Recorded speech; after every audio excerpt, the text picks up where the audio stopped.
Le projet du budget de l'État pour l'exercice 2015 a été déclaré recevable à la plénière de ce mercredi 15 octobre 2014. Antenne A, le journal, Sylvie Fortuné-Mboula.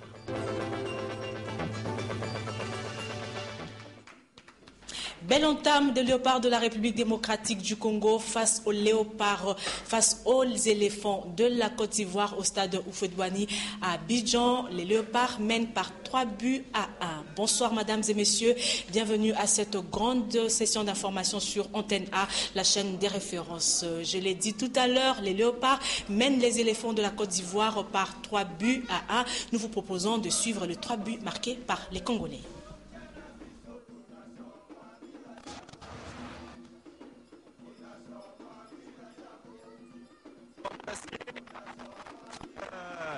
Eh bien, va aller au but là, face à Marikova qui donne ce ballon intelligemment à l'ouverture du score pour la République démocratique du Congo. Oh, quelle surprise! Kebano qui évolue à Charleroi. Oh, qu'il est beau celui-là!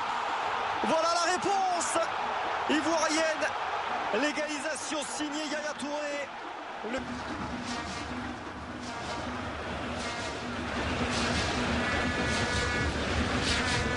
Sur le gauche, El Madiati. C'est bien fait de la part du buteur, la Kebano qui retrouve Karsoussou là. La tentative de reprise, c'est dedans. Oh, qu'il est beau! Qu'il est beau ce but! Le retourné acrobatique. Oh, il y aura un carton de toute façon. Ça, c'est une certitude. Oh, exploit personnel pour ce deuxième but congolais.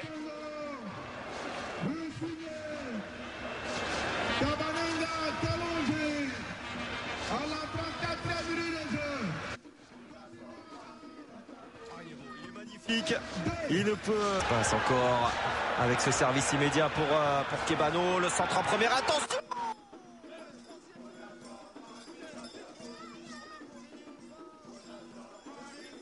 En train de couler chez eux à Abidjan avec Mabouati qui marque le 3e but. Ils sont là tous les buteurs.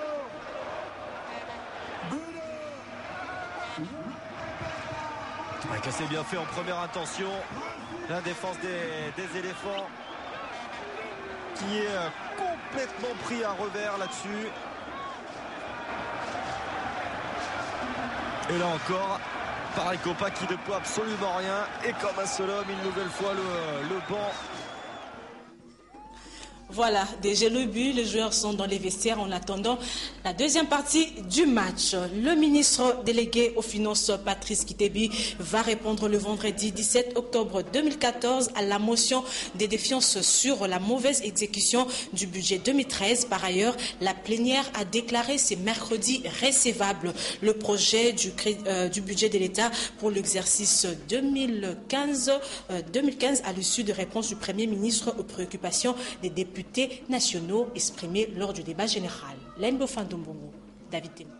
Après avoir passé au crible le lundi le projet du budget de l'État pour l'exercice 2015 présenté par le Premier ministre Matata Ponyo, les députés nationaux ont convié l'exécutif national à sanctionner les auteurs des détournements et à exploiter les secteurs pétroliers pour renflouer davantage les caisses de l'État. À prendre des mesures protectrices pour les opérateurs économiques nationaux supplantés par des étrangers, à augmenter la part budgétaire allouée à l'agriculture, à réhabiliter les routes, surtout des dessertes agricoles, à construire des hôpitaux. La liste n'est pas exhaustive. Par ailleurs, la motion de défiance contre le ministre délégué aux Finances, Patrice Kitebi, a été déposée mardi à l'Assemblée nationale. Les 58 députés de l'opposition signataires de la motion reprochent au ministre Kitebi une mauvaise exécution du budget 2013, notamment d'avoir décaissé des fonds pour le porte-parole de l'opposition alors que ce dernier n'est pas encore désigné. Selon les règlements intérieurs de l'Assemblée nationale, le ministre incriminé devrait se présenter à la plénière 48 heures après le dépôt de la motion, soit le vendredi 17 octobre 2014 à 10 h au cours de la plénière consacrée à cet effet. Bien avant cela, le chef du gouvernement et son chef de la diplomatie, Raymond Tshibanda, ont reçu ce mercredi 15 octobre dans leur cabinet respectif de travail Russ Feingold, l'envoyé spécial des États-Unis d'Amérique dans la région de Grand Lac. Le reportage est de Jean-Louis Niasukama. Les États-Unis n'accepteront pas de nouvelles rébellions à l'Est. Tous les groupes armés doivent cesser leurs activités au plus tard le 2 janvier 2015. C'est la position des États-Unis portée par son envoyé spécial dans les Grands Lacs, Russ Feingold. Il l'a redit au Premier ministre comme au ministre des Affaires étrangères. Et avec les deux personnalités, il a également examiné d'autres questions. Nous avons parlé du nouveau code constitutionnel et les perspectives d'une loi qui se rapporte aux tribunaux mixtes. Nous avons parlé de la nécessité d'une action contre les FDLR et tous les autres groupes armés. Le prochain délai, l'actuel délai, l'échéance de leur désarmement le 2 janvier. Nous avons parlé des aspects pratiques du financement des futures élections et aussi des initiatives, de certaines initiatives environnementales, écologiques, au regard de la région des Grands Lacs. Le Premier ministre a conféré un jour avant, le mardi 14 octobre 2014, avec les ambassadeurs de l'Union européenne. Ils ont discuté ensemble des voies et moyens pour améliorer l'efficacité de l'aide de l'Union européenne qui se chiffre à 17 milliards de dollars depuis 2001, année de la reprise de la coopération structurelle entre la RDC et l'Union européenne. D'autre part, le coordonnateur du mécanisme national de suivi, François Mwamba, a échangé ce mercredi avec le chargé d'affaires de la Grande-Bretagne en RDC, Tim Morris. Ils ont discuté sur les questions sécuritaires en RDC et dans la région de Grand Lac. Suivez ce reportage de José Moussangana et Précieux Manganzoy. Le processus de paix, sécurité et développement intéresse bon nombre de partenaires qui y sont impliqués. C'est le cas de le dire avec la Grande-Bretagne. Tim Morris, son chargé d'affaires en République démocratique du Congo, a échangé longuement avec François Mwamba sur les engagements souscrits par la République démocratique du Congo dans l'accord cadre d'Addis Abeba et d'autres questions qui touchent la sécurité dans le pays et dans la région de Grand Lac. Nous sommes un des plus grands bailleurs à ce pays. Nous sommes aussi, comme le Royaume-Uni, très concernés par la sécurité de la région. Nous avons une relation très forte avec le gouvernement au sujet des groupes armés, la neutralisation de ces groupes. Nous sommes conscients qu'il y a un moment qui vient dans quelques jours où on va parler de la FDLR. Je voudrais seulement souligner notre appui pour le gouvernement et pour cette nécessité de neutraliser les groupes qui menacent la stabilité de ce pays et ces régions.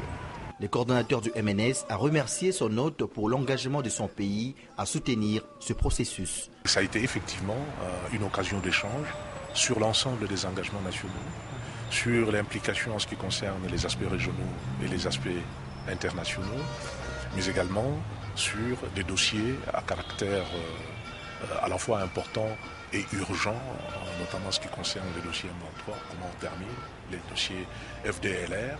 La Grande-Bretagne reste un partenaire privilégié pour la République démocratique du Congo. Au ministère des Finances, Jean-Louis Mniasekama nous fait savoir qu'une véritable course contre la montre a commencé pour améliorer les performances dans la mobilisation de recettes. Pour la première moitié du mois d'octobre, la tendance s'améliore pour les rentrées fiscales et non fiscales, comme l'atteste le vice-ministre des Finances à la sortie de la réunion hebdomadaire. Suivez. Le mois d'octobre 2014 est la photographie du mois de septembre 2014 en matière de mobilisation des recettes. Mais les tendances paraissent mieux que les tendances observées au mois de septembre.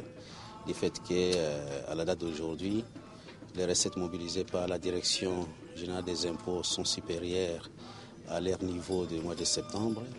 Il en est également de la DGDA. Et la DGRAD reste presque au même niveau. Donc si toute chose reste égale par ailleurs, le mois d'octobre pourra connaître une légère amélioration par rapport au mois de septembre. Suite à quelques contre-performances ces derniers mois, les missions de contrôle ont eu lieu au Katanga. Mais le ministère des Finances ne compte pas s'arrêter là. Le Katanga n'est pas seulement la République démocratique du Congo. La République démocratique du Congo, c'est l'ensemble de toutes les provinces. L'étape du Katanga n'est qu'un premier pas et toutes les provinces vont aussi subir les mêmes exercices. Le ministre est allé au Katanga, accompagné des responsables des régies. Et une mission continue à assurer les recommandations que son Excellence Monsieur le ministre délégué a laissées. Et la mission pourra regagner Kinshasa dans une semaine et nous allons faire l'évaluation et procéder aussi au même exercice aux autres provinces, surtout les provinces de l'Est. La mobilisation des recettes publiques s'affine de jour en jour, mais la fraude et l'évasion fiscale sont encore bien présentes. De son côté, le gouverneur de la Banque centrale, Deogracias Mutombo Mwanyanyimbo, a pris part aux travaux des assemblées annuelles FMI Banque mondiale qui s'est tenue du 10 au 12 octobre 2014 à Washington. Natacha Boulongo. Les lampions se sont éteints dimanche 12 octobre dernier sur les travaux des assemblées annuelles FMI Banque mondiale tenues à Washington DC en date du 10 au 12 octobre 2014. Ces assises qui ont connu la participation de tous les États membres ont essentiellement gravité autour de perspectives de croissance de l'économie mondiale. Il se dégage donc une dégradation de perspectives de croissance mondiale pour 2014 qui tient à un tassement de l'activité économique dans les pays avancés au premier semestre de 2014 et à de perspectives moins optimistes pour plusieurs pays émergents. Il paraît donc prioritaire dans la plupart des pays du monde de rehausser la production effective et potentielle. En Afrique subsaharienne, une croissance plus élevée est attendue en raison d'une demande extérieure favorable et d'une forte demande d'investissement, même si les perspectives varient d'un pays à l'autre. Dans la délégation congolaise, le gouverneur de la Banque centrale du Congo, Deogracias Mutombo Mwanyanyimbo, qui a également pris part active aux différentes réunions, notamment aux rencontres avec le staff du Fonds monétaire international en charge de la République démocratique du Congo et les départements du marché monétaire de capitaux. Il faut noter que le taux de croissance attendu pour 2014 de 8,7% est supérieur à la moyenne africaine de 5,1%. Pour accroître le potentiel de cette croissance, la rendre inclusive, créatrice d'emplois et la pérenniser, le pays doit mettre en œuvre des réformes structurelles qui doivent commencer par un renforcement des capacités institutionnelles, particulièrement dans les domaines de gestion de finances publiques, en priorisant la mobilisation efficace des ressources fiscales. Cela requiert impérativement l'évaluation et l'examen de la réforme de la TVA. Deuxièmement, il faut développer les infrastructures de manière à disposer d'une plateforme d'infrastructures structurantes qui soit à même de stimuler les synergies productives, d'accroître la productivité, de créer des emplois. Il y a donc des leçons à tirer pour la République démocratique du Congo. Célébration ce 15 octobre de la journée mondiale de la femme rurale sous le thème autonomisation de femmes rurales par le développement de l'agriculture familiale en vue d'accroître la production agricole pour lutter contre la malnutrition et la faim en République démocratique du Congo. Nous vous proposons de suivre le message de la ministre du Genre, Famille et Enfants, Geneviève Inagoussi.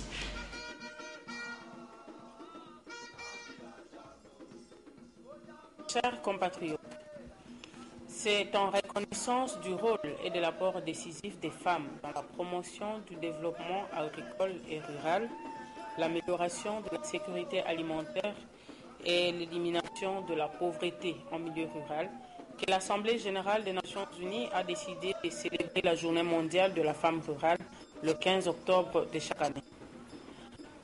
La journée est célébrée sous le thème autonomisation des femmes rurales, le rôle dans l'éradication de la pauvreté et de la faim, le développement et les défis actuels. Et au niveau national, le thème retenu est autonomisation des femmes rurales par le développement de l'agriculture familiale pour lutter contre la malnutrition et la faim en République démocratique du Congo. La commémoration officielle de l'édition 2014 de cette journée aura lieu à Kananga, chef-lieu du Kasaï occidental.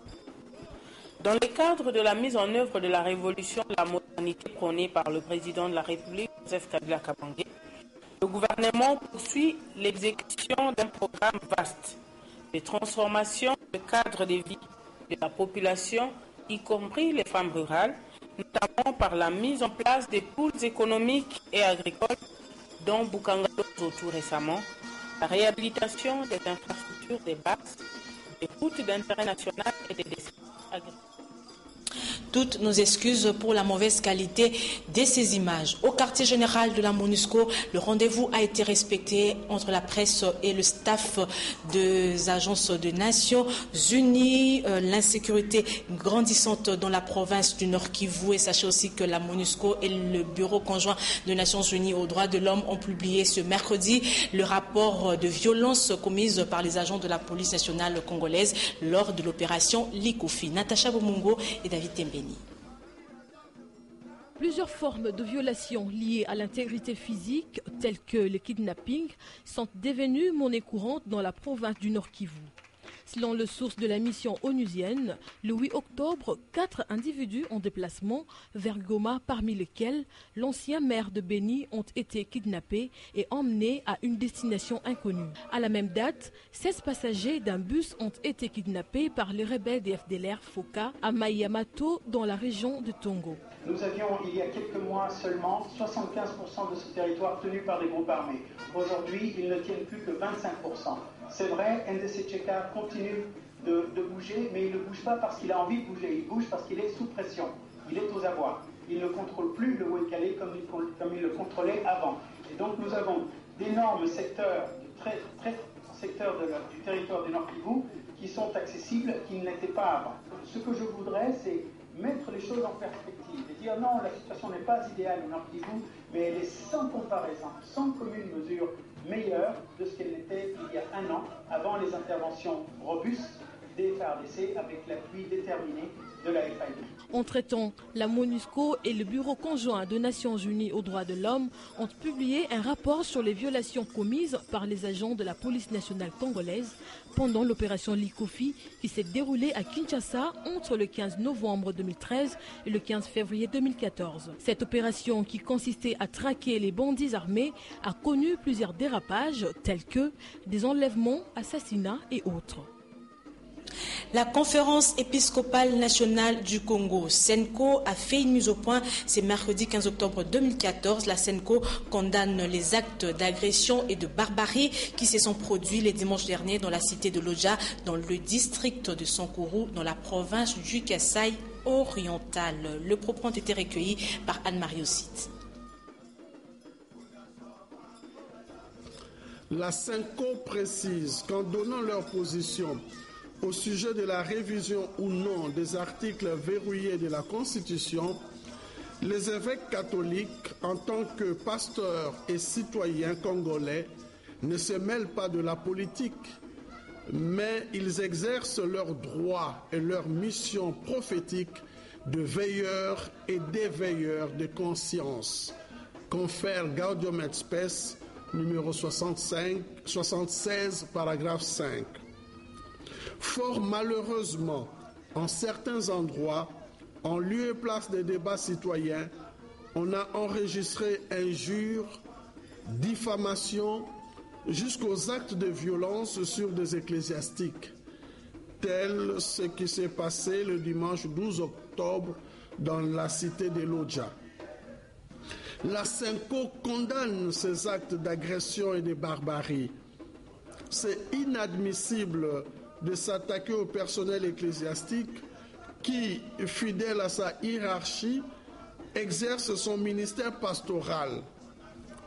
La SENCO saisit les autorités publiques compétentes pour que soit garantie la sécurité des prêtres, des religieux et religieuses, des agents pastoraux ainsi que des lieux de culte. La SENCO rappelle que la Constitution de la République garantit la liberté d'expression comme un droit inviolable reconnu à tout citoyen. La diversité d'opinions construit la démocratie, tandis que la violence ne peut en aucun cas contribuer à l'édification de la société. La SENCO en appelle donc à un débat d'idées serein, constructif et respectueux des personnes. Après la clôture de l'année académique 2013-2014, intervenue dans le strict respect du calendrier fixé par le ministère des Lessurès, les autorités de l'ISIPA ont promis aussi de respecter le calendrier en ce qui concerne la rentrée académique édition 2014-2015. C'est mercredi 15 octobre, date solennelle en RDC. Cette rentrée a été effective à l'ISIPA, comme nous le fait savoir Laine Bofandombo.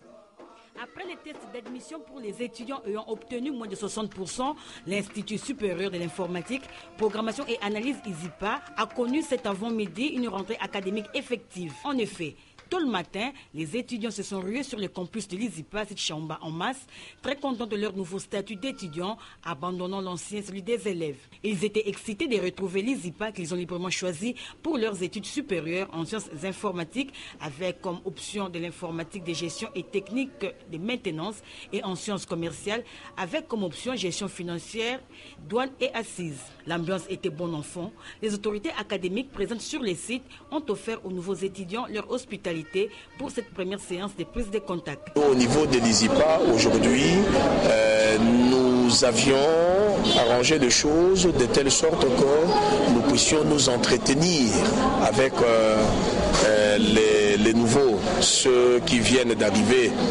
Nous avons profité de cette occasion pour leur expliquer les débouchés de domaines qu'ils ont choisis, parce que vous devez savoir que pour ces enfants, c'est leur dernière ligne droite. Au moment où ils ont choisi telle section ou telle autre section, eh bien nous qui sommes responsables, nous avons trouvé que c'est aussi le moment de leur expliquer les tenants et les aboutissants des différentes filières. C'est de souligner que le couple Ekanda, bien qu'absent du pays, a mis les bouchées doubles pour la réussite de cette nouvelle année académique, édition 2014-2015. À l'occasion de la journée mondiale de lavage de mains, l'Institut technique et industriel pédagogique de Bumbu a organisé une séance publique de lavage de mains. Popol Ziakiaou, José Moussangana. Célébration ce 15 octobre de la journée internationale de lavage de mains.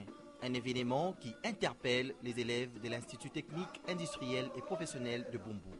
Je demanderai aux élèves d'avoir l'habitude de se laver les mains avant de manger ou après une activité quelconque, parce que la plupart des maladies s'obtiennent souvent à travers les mains sales. Lorsqu'on a les mains sales, c'est facile pour nous d'attraper des maladies, comme nous avons le cas aujourd'hui de l'Ebola. À son tour, la conseillère pédagogique du lycée technique et pédagogique de Bumbu a fait savoir l'importance du lavement de mains. Les histoires que l'élève doit manger pendant la récré doivent être parfois sèches, le pain, pas des histoires comme comment on dit, des spaghettis, des chikwang, non. L'histoire qui fera c'est que l'enfant ne soit pas, même s'il n'a pas lavé le même main, doit se protéger avec un sachet, manger à ce qu'il ne soit pas être contaminé ou sinon qu'il ne soit pas dérangé avec sa santé. Quand on sait que la majorité des microbes qui attaquent l'organisme humain passent par le main, cette journée devrait avoir de l'importance pour tous. En culture, 5 ans après le combat pour la cause du livre, les opérateurs œuvrant dans ces secteurs sont satisfaits au regard de la matrice validée des engagements souscrits par le gouvernement de la RDC au terme de l'accord cadre d'Addis Abeba. L'annonce a été faite ce mardi au centre Wallonie-Bruxelles au cours d'une réunion d'information sur la politique publique du livre et de la lecture. José Moussangana et Pépito Matondo. Ils ont combattu les bons combats, ces opérateurs du livre. C'est en décembre 2009 que ces combattants pour la cause du livre ont, lors de l'atelier, relevé les difficultés qui empêchaient l'accès facile au livre. Ils ont même déposé à l'époque un mémorandum auprès des autorités compétentes. Aujourd'hui, leur cri d'alarme a eu un écho favorable. On sent que petit à petit, la dynamique s'enclenche. Et maintenant que l'initiative vient du président, qui est président du comité du pilotage des engagements souscrits par notre gouvernement dans le cadre des accords d'Addis Abeba, nous pensons que cette fois-ci, l'élan ne s'émoussera jamais. Et que ce qui est essentiel pour une société, parce que pour régler la plupart de nos difficultés, il faut construire une société cognitive, une société intelligente. Et cela transite impérativement par les livres. On ne peut pas encore se frotter les mains car tout n'est pas encore fini. Il faudrait, pour ce faire, que le gouvernement puisse déposer ses projets de loi sur les livres à l'Assemblée nationale pour qu'elles soient examinées puis adoptées. Inciter le jeune à aimer les mots et la lecture ainsi que célébrer la diversité culturelle grâce à l'héritage littéraire francophone africain, c'est le thème, c'est l'objectif poursuivi par le concours octographique dont le lancement a eu lieu hier mardi au centre Wallonie-Bruxelles. Encore une fois, José Moussangana et Pepito Matondo. Quand la langue française rencontre des auteurs africains, cela donne orthographique. Un concours d'épellation de mots français auquel participeront les élèves de 16 écoles qui seront sélectionnés dans la capitale, dont l'âge varie entre 10 et 15 ans. Mais quel en est l'objectif ? D'inciter les enfants à aimer les mots et la lecture. Nous pensons que si les enfants arrivent à bien épeler, à bien parler, c'est déjà un bon début pour pouvoir travailler. Et vous savez qu'avec, nous sommes la période des SMS, des courriels, parfois, même nous, les adultes, on a perdu un peu la bonne main.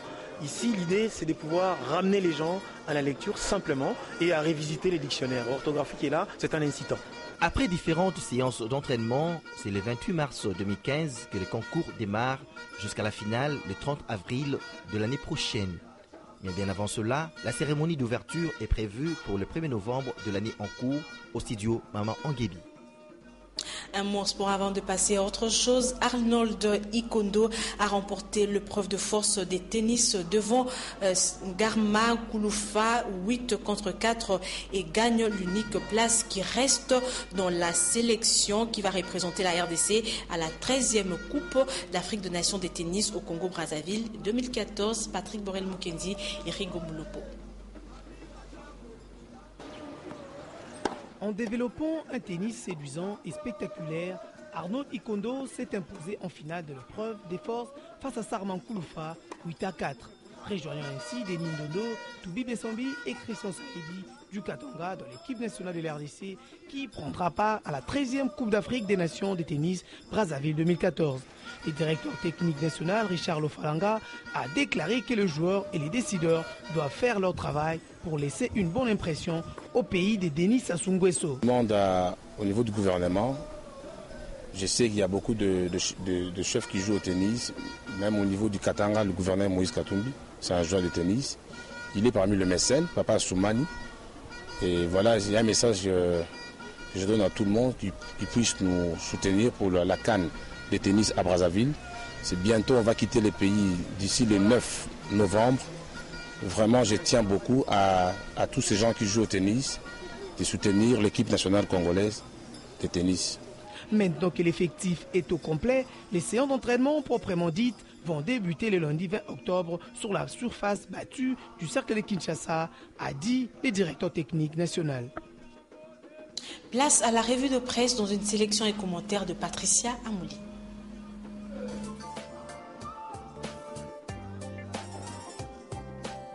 Mesdames, Messieurs, bonsoir. Lecture de journaux parus ce 15 octobre. Commençons par le journal Le Phare qui écrit « Budget 2015, aujourd'hui au Palais du Peuple. Les réponses du Premier ministre aux préoccupations des députés nationaux. » Augustin Matata Pogno va inévitablement revenir sur le socle de son projet de budget, à savoir la consolidation de l'octobre prochain. Les forces politiques et sociales en sit-in à la MONUSCO indiquent la prospérité. Rien ne peut arrêter leur détermination. Après avoir recensé une litanie des préoccupations, il souligne au point 11 la convocation d'un dialogue politique, seule opportunité qui mettrait fin au débat autour de la CENI et de Malou Malou, le président de cette institution, à la cacophonie autour de la révision de la Constitution ou à l'élaboration d'une nouvelle Constitution et qui permettra de libérer les prisonniers et détenus politiques. Et enfin en santé, célébration de la journée mondiale du lavage de mains, écrit le Dépêche des Brazzaville. Mains propres, zéro microbe. C'est le thème que la RDC a retenu pour commémorer cette journée qui est une occasion pour sensibiliser les communautés sur l'importance du lavage de mains au savon ou à la cendre comme moyen de prévention efficace contre les maladies diarrhéiques et respiratoires. C'est tout pour ce soir. Bonne soirée chez vous. Les éléphants de la Côte d'Ivoire viennent de réduire les scores face au léopard de la RDC, 3-2, mais le match se